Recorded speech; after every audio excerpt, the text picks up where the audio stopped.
Hello everyone. In today's class, I'm going to start chapter number 8. The chapter name is Cell Structure and Functional and their functions. Okay. In previous class, we also understand what is cell. Cell is a structural and functional unit of our body. हमारी इस body की जो structural और functional unit होती है वो क्या होती है बेटा? This is a cell. सबसे smallest unit हमारी पूरी body जिस चीज से बनी है, सबसे उसका छोटा सा जो पार्ट है वो क्या है? सेल। बहुत सारी सेल्स ने मिलकर हमारी पूरी बॉडी को क्या किया है? मेक करने का काम किया है, मेड किया है, ठीक है।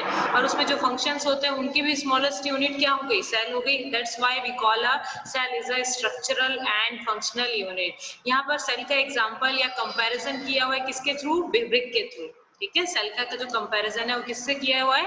ब्रिक के थ्रू किया हुआ है। तो सेल जो है as like a brick, brick जैसे पूरी बिल्डिंग की स्मॉलेस्ट यूनिट होती है, बहुत सारी ब्रिक्स मिलकर एक इतनी बड़ी बिल्डिंग बना लेती हैं, सेम वैसे ही सेल जो है एक स्मॉलेस्ट यूनिट जो सेल है वो आपस में कनेक्ट होकर आपस में जुड़कर एक बड़ा ऑर्गेनिज्म बना देती है, बड़ी बॉडी का ऑर्गेनिज्म बना देती है। नेक्स्ट हमने रीड कर लिया था कि सेल को सबसे पहले डिस्कवर किया था रॉबर्ट हुक ने इन 1665 में in cork cell. What is a cork? Cork is a part of the bark of a tree. Cork is a part of bark of a tree. cork क्या होता है? एक ट्री का ऊपर जो बार्क लगी होती है उसका ही पार्ट होता है।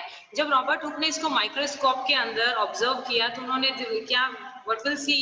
He will see कि some boxes are there, है ना। तो some boxes क्या थे? वहां पर बने हुए थे। तो ये जो boxes हैं, ये जो बॉक्सेस बने हुए हैं वो क्या है? उन्होंने इन्हीं स्मॉल कंपार्टमेंट्स को या इन्हीं स्मॉल बॉक्सेस को उन्होंने क्या बोल दिया? सेल वर्ड यूज किया है। इन्हीं स्मॉल बॉक्सेस के लिए क्या वर्ड यूज किया है? सेल वर्ड यूज किया है। तो हमें यहाँ पे मेजर चीज क्या समझ में आई कि सेल को डिस्कवर किसने किया? रॉबर्ट हुक ने। किसके अंदर? कॉर्क सेल के अंदर, ठीक है। जब उन्होंने उसको अंडर माइक्रोस्कोप ऑब्जर्व किया तो देखा छोटे छोटे कंपार्टमेंट्स हैं, एक कंपार्टमेंट अदर कंपार्टमेंट के बीच में एक वॉल है, सब सेपरेट है। तो इन बॉक्सेस को ही उन्होंने एक वर्ड दिया सेल। क्लियर? रॉबर्ट हुक ने जो कॉर्क सेल ली थी, कॉर्क सेल एग्जांपल होता है डेड सेल्स का। तो डेड सेल्स में को सबसे पहले ऑब्जर्व किया गया था और उसके अंदर सबसे पहले किसने किया था? रॉबर्ट हुक ने। नेक्स्ट हमने किया कि धीरे धीरे जैसे जैसे माइक्रोस्कोप का इन्वेंशन हुआ, इम्प्रूव्ड माइक्रोस्कोप बनना स्टार्ट हुआ, उनके मैग्निफिकेशन पावर जो है वो इंक्रीज हुई। तो उन्होंने उसमें देखा कि सेल क्या हो रही है।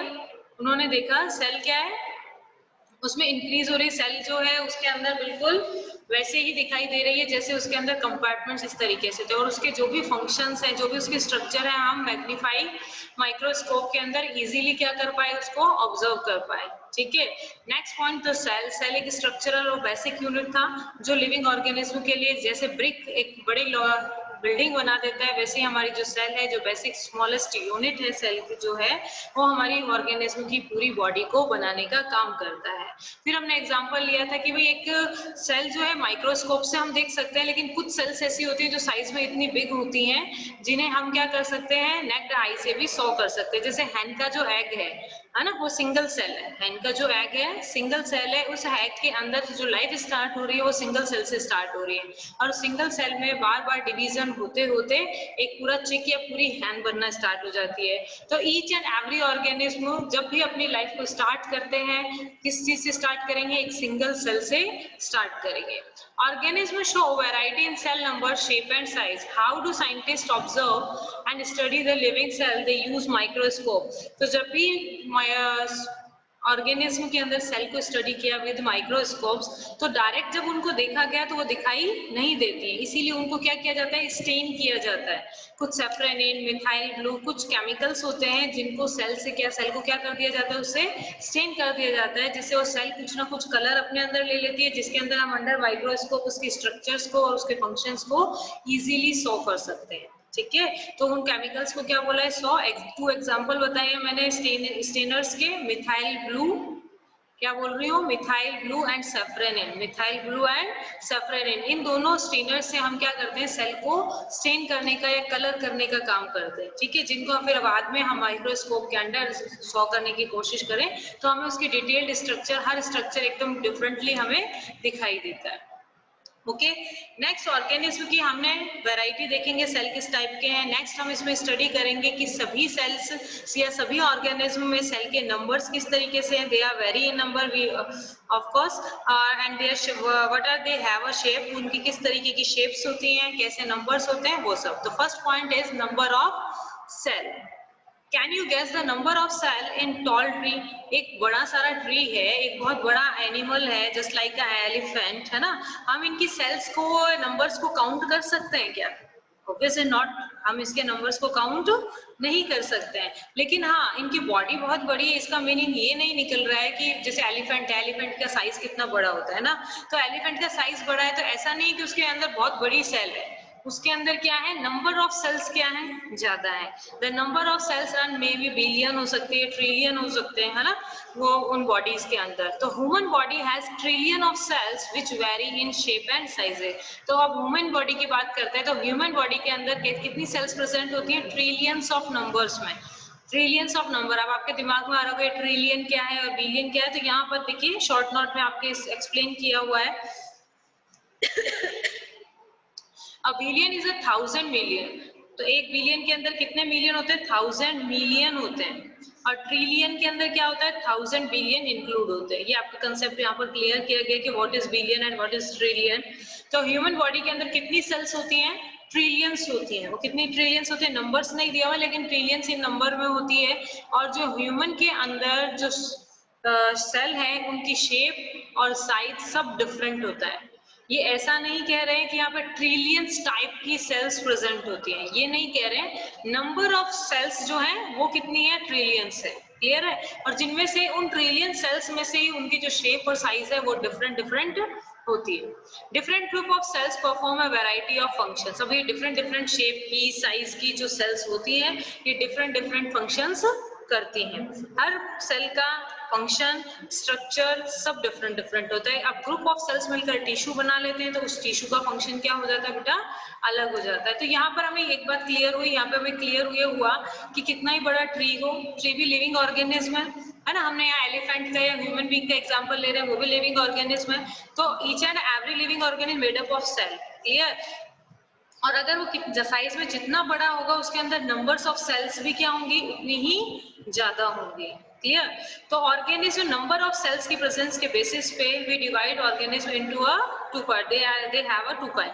Organism made of more than one cell are called multi cellular. ऐसे ऑर्गेनिज्म जिनकी बॉडी के अंदर वन से ज्यादा सेल होती हैं, मोर देन वन सेल, यानी 2 सेल भी है तो वो किसमें इंक्लूड किया जाएगा? मल्टी सेलुलर के अंदर। क्लियर है? 3 है तो भी मल्टी सेलुलर में, 100 है तो भी मल्टी सेलुलर, 1000, ट्रिलियन जितनी भी है वो सब किसमें काउंट होंगे? मल्टी सेलुलर में। तो यहाँ पर मल्टी सेलुलर की डिफाइन है, तो क्वेश्चन पूछा जा सकता है आपसे, what is multicellular organism?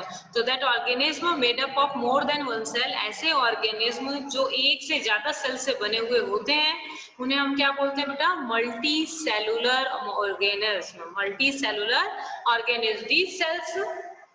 These number of cells being less in smaller organism does not in any way affect the functioning of an organism. अब कोई small organism है, उसके अंदर सेल्स के नंबर में भी हम सपोज करते हैं कुछ कम है। कोई छोटा सेल है, छोटा ऑर्गेनिज्म है, जिसके अंदर जो एलिफेंट के कंपैरिजन में और मॉस्किटो के कंपैरिजन में, हम दोनों का कंपैरिजन करें तो हाँ, एलिफेंट में तो हमें पता है number of cells comparison to mosquito क्या होगा? ज्यादा होगा। और मॉस्किटो में नंबर ऑफ सेल क्या होगा? कम होगा। लेकिन वो कम सेल के अंदर ही वो ऑर्गेनिज्म अपने सारे काम करेगा। जैसे एलिफेंट में इतनी सारी सेल है तो वो भी सारे फंक्शन करेगा, रेस्पिरेशन है, डाइजेशन है, जितने भी अपने काम वर्क होते हैं बॉडी के अंदर, वो सब वर्क उसके उतने ही कम सेल्स के अंदर होने लग जाएगा। जैसे हम एग्जांपल लेते हैं अमीबा का, ठीक है, एग्जांपल लेते हैं किसका? अमीबा का। आप यहाँ पे डायग्राम में देख रहे हैं ना अमीबा, तो अमीबा के कितनी सेल से मिलकर बना होता है? Amoeba made up of only one cell. Amoeba made up of only one cell. The single cell organism are called a unicellular organism. ऐसे organism जो एक single cell से बने हुए होते हैं, उन्हें हम क्या बोलते हैं बेटा? उन्हें हम बोलते हैं unicellular microorganism. Clear? Unicellular microorganism. Clear है? अब यूनिसेलुलर माइक्रो ऑर्गेनिज्म यानी अमीबा एक सेल का बना हुआ है, तो इसके अंदर डाइजेशन भी होता है, रेस्पिरेशन भी होता है, एक्सक्रीशन भी होता है, रिप्रोडक्शन भी होता है। तो इसके जितने भी फंक्शंस हैं अमीबा के, ये वो सब फंक्शंस कौन करेगा? ये एक सिंगल सेल ही करेगी। और मल्टी सेलुलर के अंदर क्या होता है? मोर देन वन सेल होते हैं, तो उनकी बॉडी के जितने भी फंक्शंस होते हैं वो सब सेल्स करती हैं। क्लियर है? तो यहाँ पर हमने क्या देखा? हमने देखा कि जो ऑर्गेनिज्म है नंबर ऑफ सेल के बेसिस पे हमने उनको डिवाइड किया। कितने कितने पार्ट्स में? 2 पार्ट्स में। First is multi cellular, second one is unicellular. Which organism made up of more than one cell? It is called this type of organism called a multicellular organism. And which organism made up of a single cell? These organisms are called a unicellular microorganism. यहाँ पर एक चीज clear है, एक चीज ये clear है कि अगर सिंगल सेल है या मल्टी सेलुलर है, फंक्शन सब होंगे। अगर सिंगल सेल है तो वो एक सिंगल सेल सारे वर्क करेगी, और मल्टी सेलुलर है तो वो एक सारे सेल्स मिलकर वर्क का डिस्ट्रीब्यूशन करेंगे। एक और इम्पोर्टेंट बात जो है यहाँ पर, किसी भी ऑर्गेनिज्म के अंदर कितनी भी सेल हो, मिलियन सेल्स हो, ट्रिलियन सेल हो, कितनी भी सेल्स हो, उन सब की जो स्टार्टिंग है वो किससे होती है बेटा? सिंगल सेल से होती है। उन सब की स्टार्टिंग किससे होती है? सिंगल सेल से।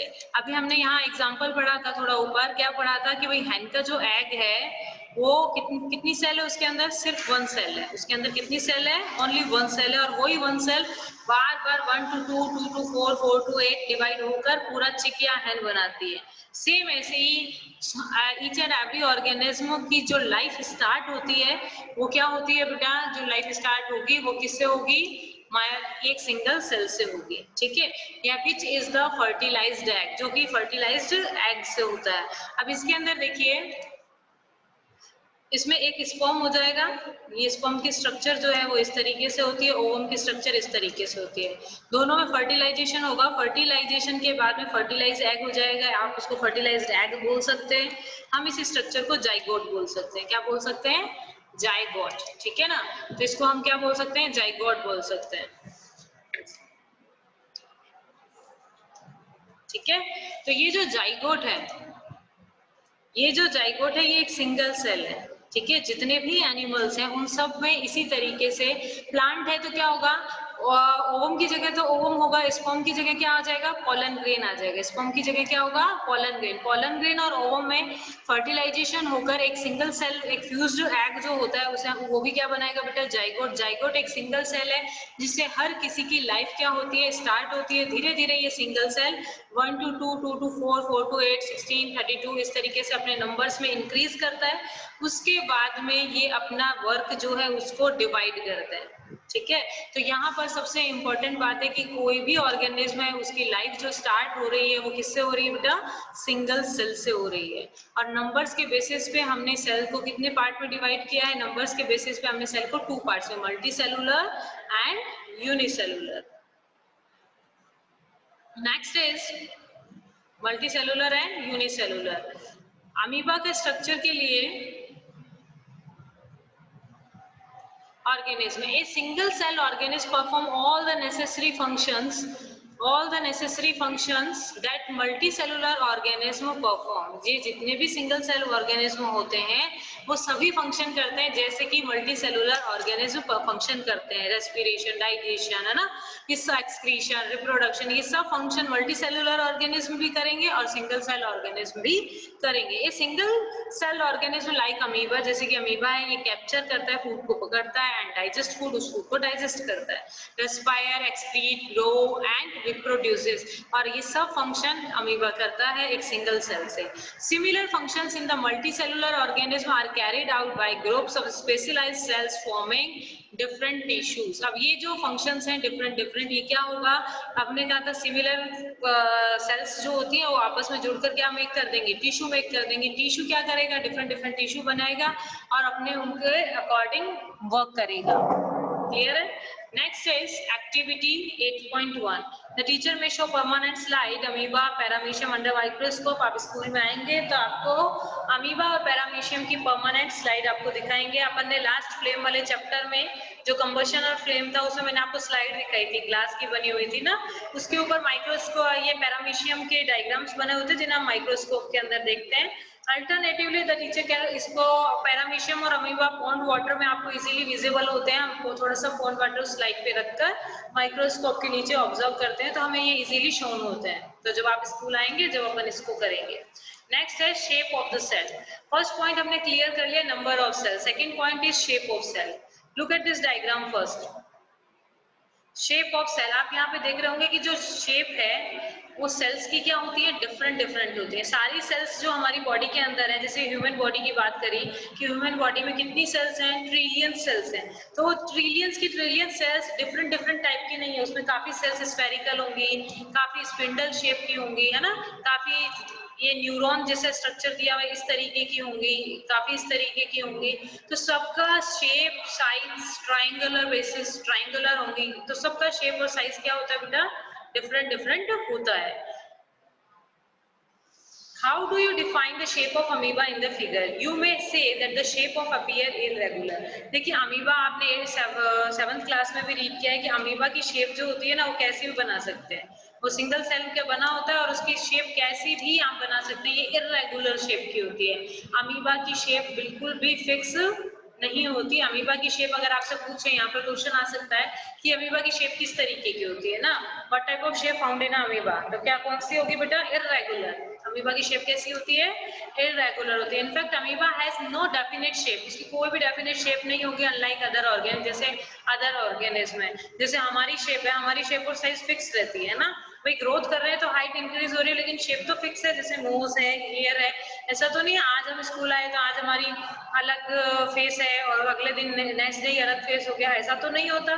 तो सेम इसी तरीके से जो अमीबा है उनके अंदर जो है अदर ऑर्गेनिज्म के जैसे स्ट्रक्चर या उनका जो शेप है वो फिक्स नहीं होता, इरेगुलर शेप होती है, इस वजह से उनकी शेप चेंज होती रहती है। It keep on changing its shape amoeba. Observe the projection of verifying gland producing out of its body, they are called as pseudopodia.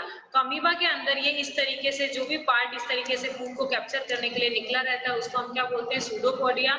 Pseudopodia का मीनिंग क्या होता है, pseudo means false and podia means feet. False feet जो होगा वो क्या होगा, pseudopodia जो अमीबा के अंदर होता है, जो फूड को कैप्चर करने के लिए उसको हेल्प करता है। These projections appear and disappear. Amoeba moves or feeds. एक तो अपनी एक जगह से दूसरी जगह जाने के लिए इस तरीके से इसको बार बार बनाते हैं और बार बार अपीयर होता है स्यूडोपोडिया और बार बार डिसअपीयर होता है, और एक फीड के लिए और फूड को गेन करने के लिए। ओके तो यहाँ पर हमने पढ़ा कि अमीबा का जो स्ट्रक्चर है वो कैसा होता है, इरेगुलर होता है, इसकी डेफिनेट शेप नहीं होती है अदर ऑर्गेनिज्म के जैसे। नेक्स्ट हमने रीड किया कि इसकी लगातार keep on changing its shape, अपनी शेप को लगातार चेंज करता रहता है, और इसके अंदर कुछ प्रोजेक्शंस निकलते हैं जिनको हम स्यूडोपोडिया बोल देते हैं। स्यूडोपोडिया का मीनिंग फॉल्स फीट होता है। ये जो स्यूडोपोडिया है अपीयर होते रहते हैं, डिसअपीयर, अपीयर डिसअपीयर होते रहते हैं। और क्यों होते रहते हैं, एक तो अमीबा को मूव होना होता है और दूसरा उसको फीड लेना होता है, मींस खाना पकड़ने के लिए। The change in shape is due to formation of pseudopodia. ये जो चेंज होता है मतलब कि अमीबा की शेप जो चेंज होती रहती है वो किसके कारण चेंज होती है, स्यूडोपोडिया का जो फॉर्मेशन होता है उसके कारण से चेंज होती है। which facilitate movement and help in capturing food, जो उसको फैसिलिएट करता है किसके लिए, मूवमेंट के लिए, और एक हेल्प करता है फूड को कैप्चर करने के लिए। ओके जैसे हमने देखा कि अमीबा मूव कर रहा है और उसकी शेप कैसी है, इरेगुलर है, उसी के जैसे सेम टू सेम हमारी बॉडी के अंदर एक WBC सेल होती है, वो भी इसी तरीके से फंक्शन करती है। देखिए WBC सेल को हमारी बॉडी का क्या बोलते हैं, soldier of cell. WBC cell या व्हाइट ब्लड सेल है, इसको बोला जाता है सोल्जर ऑफ सेल। हमारी बॉडी के अंदर बाहर से कोई भी पैथोजन आता है, हमने सेकंड चैप्टर पढ़ा था ना, पैथोजन किसको बोलेंगे, जो हमें डिजीज कॉज करेंगे। तो ऐसा कोई भी ऑर्गेनिज्म, ऐसा कोई भी फॉरेन पार्टिकल हमारी बॉडी के अंदर एंटर हो जाता है जो हमें डिजीज कॉज कर सकता है या हमारी बॉडी के लिए अच्छा नहीं है, तो क्या होगा, ये जस्ट लाइक अमीबा मूव होता है ना, सेम वैसे ही मूव होते होते जो भी इस तरीके का एंटीजन हमारी बॉडी में उसको कैप्चर करता है। तो हमारी व्हाइट ब्लड सेल का जो ह्यूमन ब्लड सेल है उसके अंदर कितनी सेल्स होती है बेटा, 3 सेल्स होती है, तो white blood cell, red blood cell and platelets. और जो लिक्विड होता है उसको क्या बोल देते हैं, प्लाज्मा। लिक्विड होता है उसको क्या बोलते हैं, plasma. Clear. Single cell which can change its shape, ये एक अदर एग्जांपल है, सिंगल सेल का एग्जांपल है जो हमारी जो अपने आप अपनी शेप को चेंज कर सकता है। But while WBC is a cell amoeba is a full fledged organism capable of independent. WBC cell और अमीबा में डिफरेंस क्या रहा, लेकिन इन दोनों में डिफरेंस क्या कह रहा कि डब्ल्यूबीसी सेल एक सिंगल सेल है, लेकिन जो अमीबा है वो एक पूरा ऑर्गेनिज्म है, ठीक है। तो डब्ल्यूबीसी सेल का एक ही काम हो गया कि हाँ चलो एंटीजन्स को मारना या फॉरेन पार्टिकल है उनको खत्म करना या सोल्जर्स के जैसे काम कर रहा है, लेकिन अमीबा को तो सारे काम कर रहे हैं ना, डाइजेशन, प्रोटेक्शन, ये सारा काम अमीबा करते हैं। तो अमीबा जो है फुल कैपेबल एक इंडिपेंडेंट एक्सिस्टेंस ऑर्गेनिज्म है, लेकिन डब्ल्यूबीसी क्या है, एक सेल है। क्लियर है। तो यहाँ पर सिमिलैरिटी क्या है दोनों के अंदर सिमिलैरिटी ये है कि दोनों अपनी शेप साइज को क्या कर सकते हैं, चेंज कर सकते हैं। और डिसिमिलैरिटी क्या है कि डब्ल्यूबीसी सिंगल सेल है, लेकिन ये एक सेल है, पूरा ऑर्गेनिज्म नहीं है, ठीक है। अगर डब्ल्यूबीसी सेल को हमारी बॉडी से या ब्लड से बाहर निकाल दे तो ये एक ऑर्गेनिज्म नहीं बनाता है, ठीक है ना। Next, what shape would you accept an organism with million of cell? Figure shown 8.4 shown different cells such as blood cell, muscle and nerve cell. आप यानी 8.4 पिक्चर में देखा कि ये डिफरेंट टाइप की सेल्स हैं।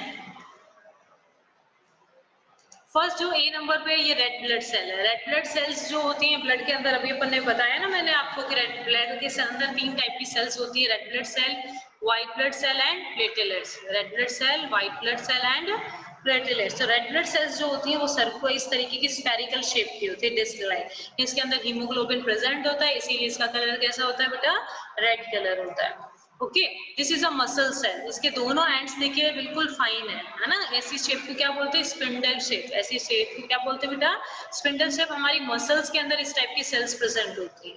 Clear.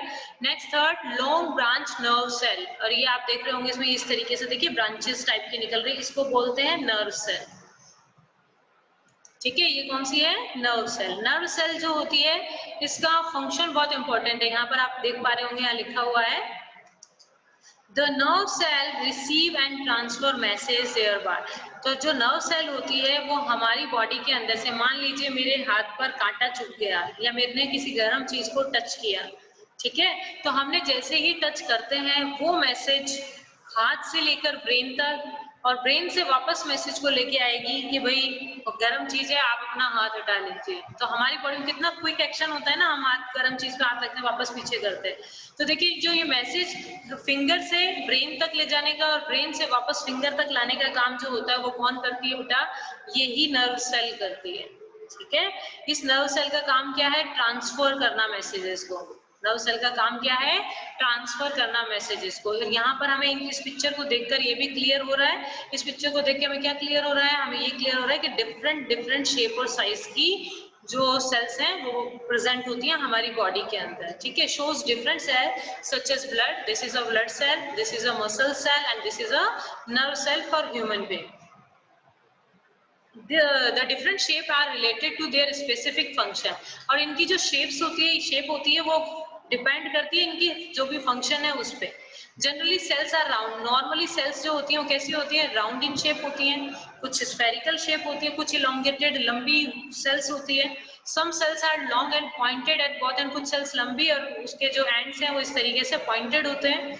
They exhibit a spindle shape, वो spindle shape shown करते हैं। सेल समटाइम क्वाइट लॉन्ग, कुछ सेल्स बहुत लंबी होती हैं। Some are branch like a nerve cell, कुछ में ब्रांच निकली हुई होती है, जैसे कि ये नर्व सेल में आप यहाँ पर ब्रांचेस देख रहे हैं। इसको हम न्यूरॉन या नर्व सेल दोनों में से कुछ भी बोल सकते हैं, तो आप कंफ्यूज नहीं होगा, नर्व सेल भी यही है, न्यूरॉन भी यही है। The nerve cell receive transfer messages thereby helping to control and coordinate the working of different parts of body। तो ये नर्व सेल जो भी है मैसेज को एक जगह से दूसरी जगह पर लेके जाती है ताकि हमारी बॉडी कंट्रोल में रहे, कोऑर्डिनेट हमारी पूरी बॉडी का रहता रहे, होता है। The working of different parts of the body. Can you guess which part of the cell give its shape. हम क्या आप बता सकते हैं कि बॉडी सेल को शेप कौन देता है। वैसे तो इसका ब्रीफ जो what is the cell and इसका जो स्ट्रक्चर है वो अपन आगे रीड करेंगे, लेकिन यहाँ पर बताया हुआ है। देखिए आपने कल मैंने आपको एक वीडियो दिखाया था, उस वीडियो में आपने देखा होगा वो उसकी शेप इस तरीके की थी, है ना। तो ये जो आउटर मेम्ब्रेन है ना, इसको ही क्या बोल देते हैं बेटा, सेल मेम्ब्रेन बोलते हैं। इसको ही क्या बोल देते हैं, सेल, इसको बोलते हैं सेल मेम्ब्रेन, ठीक है। अब ये जो सेल मेम्ब्रेन है, इसी के कारण जो सेल की जो स्ट्रक्चर है वो क्या रहती है, फिक्स रहती है। इसी के कारण इस सेल की जो स्ट्रक्चर है फिक्स रहती है। अगर सेल मेम्ब्रेन इस तरीके से रेक्टेंगुलर शेप में है तो रेक्टेंगुलर होगी, सर्कुलर शेप में है तो सर्कुलर होगी, ठीक है। तो can you guess which part of the cell give it shape? क्या आप बता सकते हैं क्या होगा? तो component of cell are enclosed in a membrane. जो भी कंपोनेंट्स है, जैसे अपन ने पढ़ा था अंदर कंपोनेंट है cytoplasm, mitochondria, lysosome and different और भी जो भी चीजें वो सब की सब चीजें एक मेम्ब्रेन से कवर्ड रहती हैं और इसी मेम्ब्रेन को हम बोल देते हैं cell membrane. Membrane provide the shape to the cells of plant and animal. जो भी प्लांट की सेल्स हैं, प्लांट को या एनिमल को या किसी भी ऑर्गेनिज्म को जो शेप देने का काम होता है वो किसका होता है बेटा? सेल मेम्ब्रेन का। ओके, तो सेल मेम्ब्रेन का फंक्शन समझ में आ रहा है? Provide a shape to the cell of plant and animal. Okay, next, cell wall is an additional covering of a cell membrane in plant cell. अब cell wall जो होती है ये बहुत इंपॉर्टेंट चीज है बेटा। सेल वॉल, ये क्या ऊपर क्या लिखा मैंने? Cell membrane. देखिए प्लांट सेल और एनिमल सेल दोनों में सेल मेम्ब्रेन तो होती है। सपोज करते हैं ये वाली एनिमल सेल है, ठीक है, और ये वाली कौन सी है? प्लांट सेल है। तो एनिमल सेल के आउटर स्ट्रक्चर हमेशा सेल मेम्ब्रेन होती है। प्लांट सेल में सेल मेम्ब्रेन तो होती है लेकिन उसके जस्ट ऊपर एक सेल वॉल, एक हार्ड कवरिंग सेल वॉल की भी प्रेजेंट होती है। तो cell wall only present in a plant cell, cell wall only present in a plant cell. तो ये जो कवरिंग मैंने बनाई है ये क्या है बेटा? सेल वॉल है। That's clear. तो प्लांट और एनिमल सेल जो है उन दोनों में डिफरेंस क्या हो गया? सिमिलैरिटी होगी कि हाँ दोनों को शेप तो कौन दे रही है? सेल मेम्ब्रेन दे रही है, लेकिन इसके आउटर पार्ट में एक और चीज होती है, क्या बेटा? Cell wall. किसके अंदर? Cell wall present only and only present in plant cell, not present in animal cell. Next point is size of cell, we discuss tomorrow class. Okay, I think all are understood each and every point.